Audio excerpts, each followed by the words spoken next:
Assalamualaikum warahmatullahi wabarakatuh. Salam sahabat Intai dimanapun kalian berada. Tidak bosan, tim Intai selalu memberikan informasi agar sobat Intai tidak ketinggalan info menarik. Tentunya bersama saya Wahyu Alfi, inilah Intai Info Santai.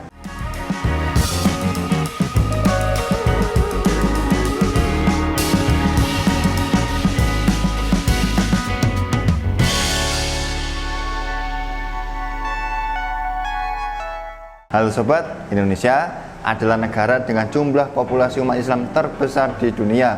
Tak heran jika hampir di seluruh wilayah Indonesia tersebar banyak masjid, baik yang berukuran sangat besar hingga sangat kecil, serta musola di kampung-kampung yang bisa dijadikan tempat melaksanakan ibadah sholat berjamaah. Tapi tahukah sobat, ternyata masyarakat Indonesia juga berjasa dalam pembangunan masjid di beberapa negara di dunia. Mana saja masjid tersebut? Yuk simak info santai berikut ini. Yang pertama ada Masjid Istiqlal Palestina. Hubungan Indonesia dan Palestina sudah terjalin sejak lama. Kedua negara bagaikan saudara jauh yang terpisah luasnya samudra. Palestina adalah salah satu negara pertama yang mengakui kemerdekaan Indonesia. Sementara itu, Indonesia adalah negara yang paling gigih mendukung bangsa Palestina untuk terbebas dari cengkaman Zionis Israel. Rakyat Indonesia bahu-membahu membantu rakyat Palestina yang tengah menderita akibat penjajahan Zionis Israel. Berbagai bantuan baik itu berupa uang tunai dan bahan kebutuhan pokok dari rakyat Indonesia terus mengalir lewat organisasi kemanusiaan ke Palestina. Selain itu, Indonesia juga terlibat dalam sebuah pembangunan di Palestina, mulai dari pembangunan sekolahan, rumah sakit, masjid, dan sebagainya.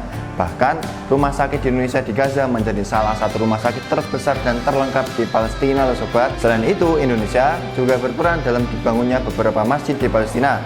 Salah satunya yakni Masjid Istiqlal di Palestina.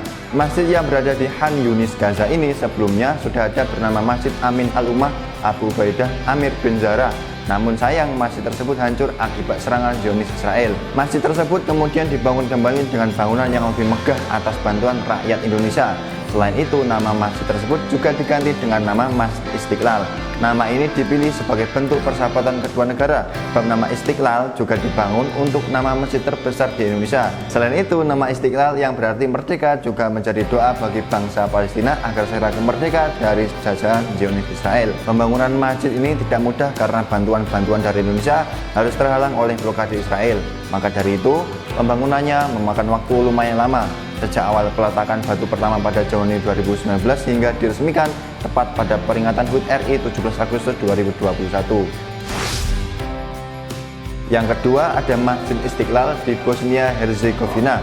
Selain di Palestina, Masjid Istiqlal juga ada di Bosnia Herzegovina. Masjid yang dikenal oleh masyarakat setempat dengan nama Istiqlal Zamija berada di Sarajevo, ibu kota negara di semenanjung Balkan tersebut.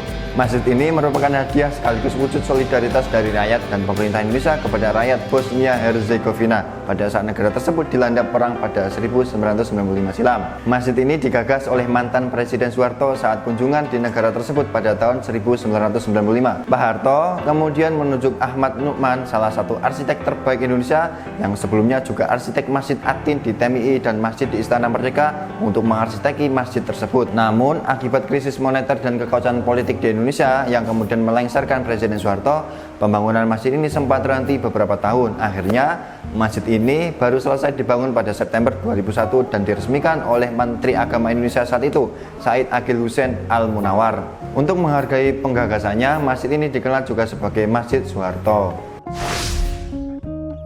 Yang ketiga, Masjid As-Salam Afghanistan. Negara Afghanistan kini banyak diperbincangkan publik. Hal ini lantaran kembali jatuhnya negara tersebut di bawah pemerintahan kelompok Taliban.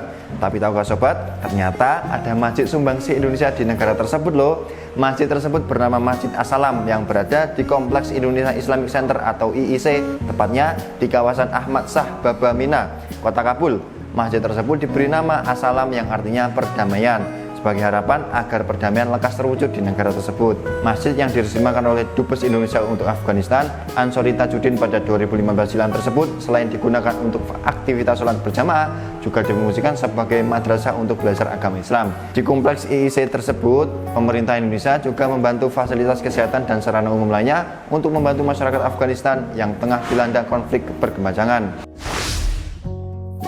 Yang keempat ada Masjid Imam Amerika Serikat. Diaspora Indonesia yang hidup di Amerika Serikat jumlahnya sangat banyak. Tak heran mereka kemudian membentuk komunitas-komunitas diaspora Indonesia yang tersebar di beberapa negara bagian di Amerika Serikat. Salah satu diaspora terbesar berada di negara bagian Maryland, Amerika Serikat. Karena sulitnya menemukan masjid di Amerika, komunitas diaspora Indonesia kemudian mendirikan sebuah masjid di kawasan pusat Silver Spring, Maryland. Masjid tersebut diberi nama Imam Center yang merupakan singkatan dari nama komunitas mereka, Indonesian Muslim Association in America. Hingga kini, masjid tersebut aktif digunakan untuk kegiatan sholat berjamaah bagi umat Islam, baik dari negara Indonesia maupun dari negara-negara lainnya.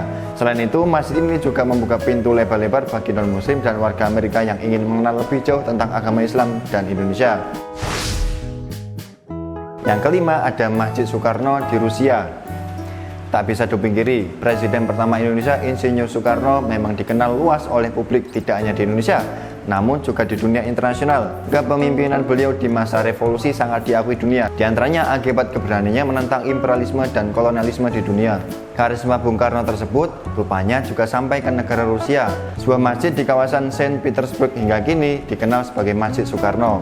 Hal ini lantaran sebagai penghormatan atas jasa Bung Karno yang mempengaruhi dibukunya kembali masjid tersebut untuk digunakan sebagai tempat ibadah umat Islam. Dalam sejarahnya, pada tahun 1950-an, Bung Karno mengadakan kunjungan kenegaraan ke Rusia yang dulu bernama Uni Soviet. Masa itu, Uni Soviet adalah negara komunis, yang mana semua masjid, gereja, dan tempat keagamaan lainnya harus ditutup. Dalam rangkaian kunjungannya tersebut, Bung Karno berkesempatan untuk mengunjungi kota Saint Petersburg yang masa itu bernama Leningrad. Bung Karno melihat bangunan kubah biru yang identik dengan masjid yang biasa dilihatnya. Beliau kemudian meminta kepada tentara Soviet yang mengawalnya untuk mengunjungi tempat tersebut, namun permintaannya tersebut ditolak. Karena penasaran, beliau kemudian secara diam-diam mencari tahu tempat tersebut, dan alangkah terkejutnya beliau karena bangunan masjid tersebut ternyata sudah dialihfungsikan sebagai gudang senjata tentara Soviet. Bung Karno kemudian meminta pemimpin Uni Soviet saat itu untuk membuka kembali masjid tersebut untuk digunakan tempat ibadah umat Islam. Karena kepiawaian beliau dalam berdiplomasi dan eratnya hubungan Indonesia dan Uni Soviet masa itu, kemudian masjid tersebut dibuka kembali sebagai tempat ibadah umat Islam hingga saat ini.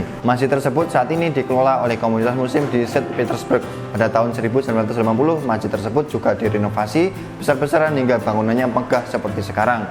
Beberapa presiden Indonesia yang berkunjung ke Rusia juga menyempatkan untuk mengunjungi masjid tersebut. Nah, itu tadi sobat, beberapa masjid sumbangsih Indonesia yang ada di luar negeri. Kita seharusnya bangga nih sobat, sebab muslim Indonesia selain jumlahnya terbanyak di dunia, ternyata juga turut serta membantu muslim lainnya di penjuru dunia. Bagi umat Islam, kita memang dianjurkan untuk berkontribusi membangun masjid. Tapi perlu diingat nih sobat, yang paling penting dan mudah dilakukan adalah memakmurkan masjid dengan ibadah-ibadah kita. Tidak terasa, saya sudah menemani Sobat Intai. Kita ketemu lagi di Intai berikutnya. Saya Wahyu Alfi undur diri. Inilah Intai, info santai.